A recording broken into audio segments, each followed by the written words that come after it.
She gave birth in the toilet, bites off the umbilical cord herself. The subordinates are talking about it, that she was like a cow. She gave birth to one after another. Her name was Ana. She was a princess of the Castilian dynasty of Spain. Her father was Fernando II. Her mother was Isabel I. Before her marriage, she was the jewel of the nation. Her origins were extraordinary. Her marriage was not going to be the one she wanted. To fight against the growing power of France, Anna was arranged a marriage with Prince Lip of Flanders. At 17, Anna is not yet ready to take on the responsibilities of her country. She cares about only one thing: whether she will fall in love with the man in the picture. Before she leaves, her mother gave her a prayer book. It was left by her mother. They were born to be princesses, so she had to accept her fate. She was afraid of being happy later, but there's no one but God. No one can say for sure. Over time, you fall in love with the people around you. No matter what people ask, you have to answer as I do: I married him out of love. Then people will think you've married a good man. This is a difficult and painful mission. The honor of the two nations is at stake. Anna listened to these words. Even if she didn't want to, she did what she was told. After saying goodbye to her mother, she set out for the unknown. Anna was nervous all the way. As she entered the palace, the two of them approached. Lip's handsome face became more and more clear. Her breathing became more rapid. Anna and Lip looked at each other for a moment. Anna fell into Lip's deep eyes, her red lips and blue eyes, and Lip's fascination. They fell in love at first sight. Before Anna could finish her prayer, Lip came forward and kissed her. She was completely powerless to resist. The wedding was scheduled for a week later, but they both couldn't wait. After the priest's blessing, and then they went into the room to have sex. Anna, who had never been in love before, feeling so lucky to find love in a union, the first taste of sweetness. She wanted to give him everything, but Lip was a lover's son. He knew his marriage was a deal he didn't expect. Anna was so beautiful. As a newlywed, they were as good as each other. Soon after, Anna gave birth to a daughter. She was very fertile. In all, she gave birth to 6 children for Lip.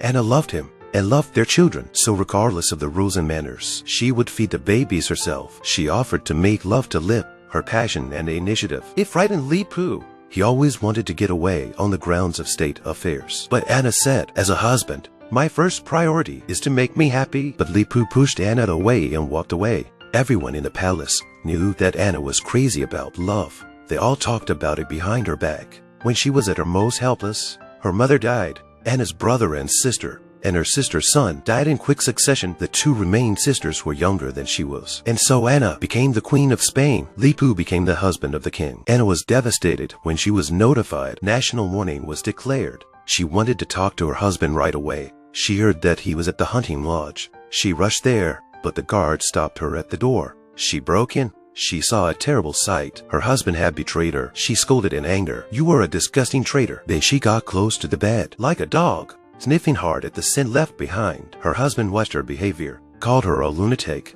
She could no longer suppress her anger. She rushed outside the house and stood in the rain, accusing her husband of infidelity. Her mother passed away. Anna couldn't understand why all this pain was happening to her. She wished it was all a lie. It was her own fantasy. People looked at her like that. They say she's a lunatic. In that case, she went on with her madness. She called the maids of the palace. One by one, she sniffed the scent of her body. She cut off the hair of the suspect with her own hands. Lipton tried to talk to her, but she began by saying, I hate everything that comes between us, including the air. Anna is a queen now. She can make her husband the king of Spain. But Anna only wants to be Lip's wife. She wanted him to be loyal to her forever. To gain power, Lip compromises for now. They returned to Spain together. They were sworn onto the throne. The people welcomed the young monarchs with enthusiasm. But there was a rumor going around that Anna had inherited her grandmother's madness. It was getting worse. The news was spread by her father. When Anna and her husband took the throne, Li had lost his status as monarch.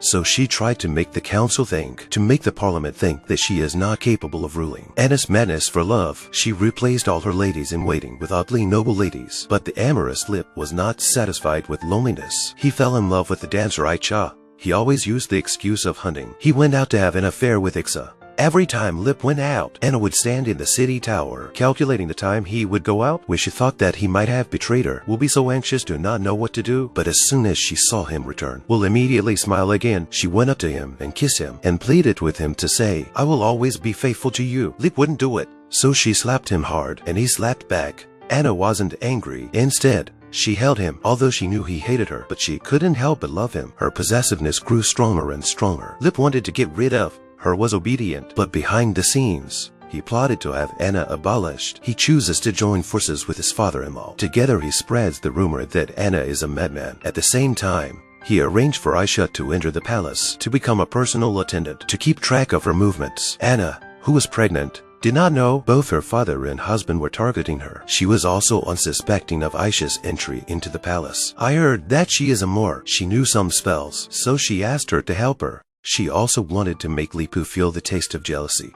Aisha agreed. She wrote a letter, lured the king to Anna's palace, let Lipu witness the affair between her and her childhood friend. When Lipu saw it, he was furious and ordered his childhood friend to leave immediately. This pleased Anna. She thinks that Lip finally cares about her, but she doesn't know he's acting. The subordinate couldn't bear to see Anna being deceived. He brought the letter he had found. Then Anna realized she had been betrayed once again. Damn Lip, how dare you put someone beside him so? Anna cried and cried, although she was the queen of a country. But all she wants is a faithful love. Her husband and father preyed on her poor state. They quickly called a meeting of the nobles. Anna was declared mad. To protect the king, she must be imprisoned. Ministers loyal to Anna are trying to save the day. Is the queen crazy? You can tell by seeing her. Don't listen to what others say. They came to Anna's palace. They tell her that Lip and her father are trying to usurp the throne. If she doesn't intervene to stop them, her country and her people would be taken away from her. But she was too jealous to think calmly. All she could think about was finding the traitor. She gathered her maids around her again and compared their handwriting. She didn't listen to a word the minister said. She didn't listen to a single word and threw them out. Looking at Anna's appearance, the ministers were disappointed. The maids who have not written yet. Aisha was the only one left. She also no longer hid it. Walked straight in, saying that the king loves her. Her provocation made Anna lose her mind completely. She rushed out, grabbed the guard's sword. She wanted to fight with Aisha. When the ministers saw this scene, believed that the queen was really crazy, they had to agree to let the king take the throne and imprison Anna. Abel, a childhood friend of Anna's who hasn't given up yet, breaks in. Abel knows that Anna can listen to anything about her country right now. So he tells her, don't fall into a traitor's plot out of jealousy. Your husband is impeaching you to imprison you forever. Soon there will be a new woman in your place. Hearing these words, Anna came to her senses 1 second before swearing in Philip and rushed in host's gorgeous dress. One by one, they counted righteous lords and marquises. The lords and marquises, who seemed to be righteous, were in fact burdened with many scandals and sins. Lep tried to silence her, but Anna stared straight at him and told her of his shameful ambitions and schemes. Anna gave a command. The people outside the door were let in. They all loved Anna's mother. Naturally, they loved her too. They became Anna's strongest support. She showed that she was not crazy. She kept the crown on her head. Lip, who had failed, but after that, he fell ill. His body was covered with tumors. Anna's father had poisoned him. He intended to poison him after he took the throne, so that he could take over the throne. But the plan failed. He had to plot again. Hearing of Lip's illness, Anna rushed there. She wasn't afraid. Instead, she kissed him. She chose to forgive. She stayed by Lip's side and took care of him. She was willing to use all her powers, if only she could bring him back to life. But his condition worsened. Before he died, he called Anna to his bedside. He said he deserved it. He only hoped he could forgive her. After he finished speaking, Leper died. Although the diet did not strip Anna of her crown, but he was confined to the castle. Lip's coffin was placed in the monastery next door. When she had time, she would go to visit. Through the ghosts, she kissed Lip,